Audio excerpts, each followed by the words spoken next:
Hello, बघा माझं kitchen किती खराब झाले. मग की सकाळपासून पाऊस चालू होता तर तेव्हापासून लाईटच नव्हती. मग तेव्हापासून माझे काम लाईट वगैरे आली.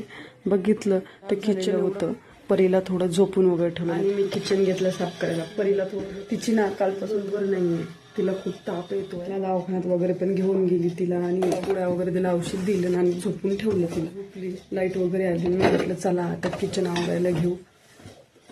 किचन एवढं घाण झालंय ना, 2-3 दिवस झाले. परीच्या तिला घेऊन बसत होती. कामं वगैरे आले तर आलेच. म्हटलं सर्व कामं आवरून साफ केलं, झाडू वगैरे मारून घेतलं. बाथरूम मध्ये खूपच भांडे पण पडलेले होते. बाहेर येऊन बघतो तर अजून पण पाऊस चालूच आहे. 2 दिवस झाले खूपच पाऊस चालू आहे. पाऊस थांबायचं नावच घेत नाही. आणि मला पण बाहेर जायचं होतं थोडं कामानिमित्त, भाजी वगैरे आणायची होती.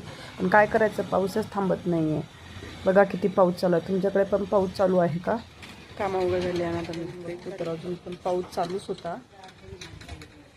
तर मला दुकानात पण दूध वगैरे आणण्यासाठी मला ना पाऊस वगैरे चालू असला की चहा प्यायला, पण पावसात येत नाही आहे. तुम्हाला पण आवडते का पावसामध्ये चहा? करून सांगा. तुम्हाला जर माझा व्हिडिओ आवडला असेल तर लाईक करा आणि सबस्क्राईब करायला विसरू नका. श्री स्वामी समर्थ.